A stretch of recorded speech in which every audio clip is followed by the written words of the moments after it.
Well, hello. It's Saturday, first weekend of 2013, and this is day 5 of my 2013 series on iPhoneography and showing you how to make your iPhone photos just as good as they possibly can be with the minimum of effort and expense. So this is Captain Photo. We've been talking about Snapseed all week, a great iPhone app that really does almost everything you need to do to a photo. And today let's look at a couple more things that we just haven't gone over yet this week. So let me open Snapseed here. Pull up a photo from last night. My son came over last night and he brought with him a growler from Lagunitas Brewery. Okay, that's a place that makes really good beer up in the Petaluma area. And he was up there about a month ago and brought the growler home and has been wanting to share it with me for a month. And so finally that happened last night.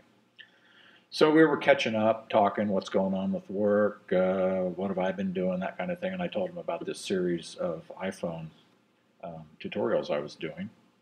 And I said, in fact, let me just take a photo of what we're doing right here and I'll make this tomorrow's featured image.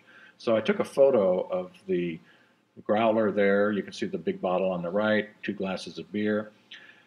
And that gross stuff in front, what it is blue cheese with honey on it. And it's really good. That was David's idea. He said, you know, this blue cheese with honey on it goes really good with this stout beer. And so I said, okay, well, while you're driving over from the city, I'll go down to the store and pick up some blue cheese, and we'll have that when you get here. So I thought I'd take a picture of the whole thing. And I did, but it doesn't look very good. So let's fix it up so that it becomes more of a memory that we want to remember instead of this thing that, I don't know what that looks like. It looks like kind of potato salad or something. But anyway, let's take and fix it. First thing I see that needs to be done is this needs cropping. So open up our cropping tool, get rid of the plate of grunge there in the front that tasted so good but doesn't look so good.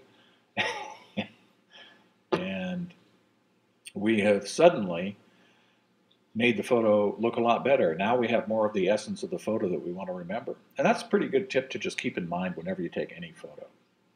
Whenever you take a photo, you know, the reason you get out your camera and point it at something in the first place is because you respond to something. There's something there that calls to you and you want to record it. And most people end up getting a lot of extraneous stuff, either intentionally or unintentionally. Now, I unintentionally got that plate of blue cheese in front of this one. Ended up not working for the photo, so we got rid of it. So your cropping tool is going to be one of your best friends in Snapseed. Use it early and often.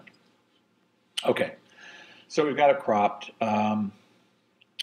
Let's take it into Drama. Probably my favorite filter. Look what that did. Just opening it up just did that to it.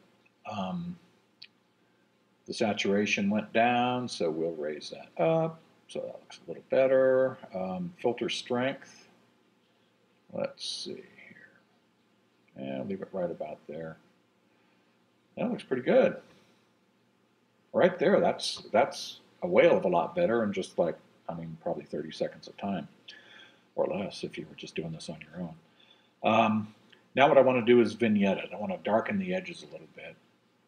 But actually, before I do that, let's use this tilt shift here, because that's something we haven't talked about yet.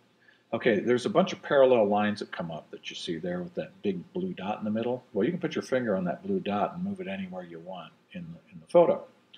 And what that is the center point that the effect takes place from.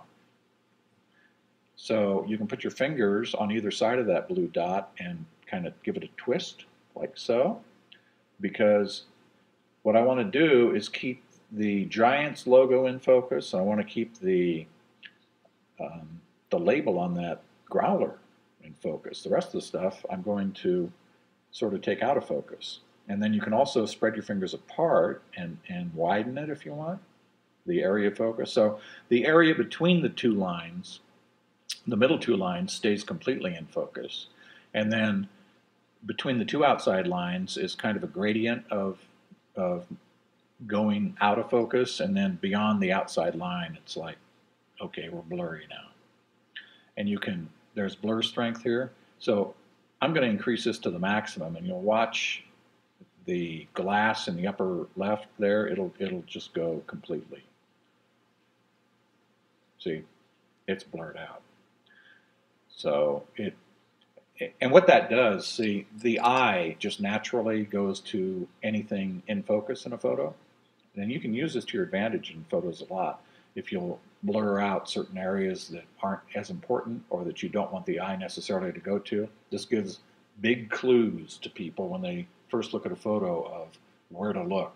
And it's subconscious because, you know, you just look at the photo and your eye just, boom, zeroes in on the focus, what's in focus. So that's what tilt shift does. And you can do it by hitting that star there in the bottom. It brings up, you can either do the linear, you know, transition, or you can do a circular one. Now, I'll just hit the circular one so you can see what that does. And let me widen that a little bit. You can kind of distort it into an oval if you want to. Okay. Now widen it a little bit. There. In this particular photo, we can use either one we want. And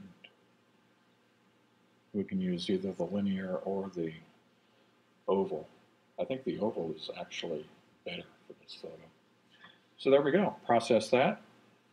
And then the final step, I think what I'll do is, well, let's sharpen it first. We talked about sharpening yesterday. Go to the Details tab, open the loop, put it over something to see the focus, which is pretty good, and just take sharpening up just a little bit, not too much, because you run it up too much and it just starts looking not that good. And we'll process it. And then the last thing we'll do the vignette, and we'll do that with the center focus. And let's see, let's go portrait. And we'll go vignette. And then you can adjust the inner brightness if you want, make it brighter, which I think I will do a little bit.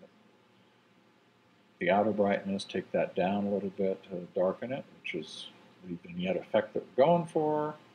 And you can even add more blur if you want. But I don't think. Yeah, okay, there we go. And that, my friends, is, I'll call that the final image. So put my finger on that image here on my iPhone, and it'll show us what we started with and what we finished with.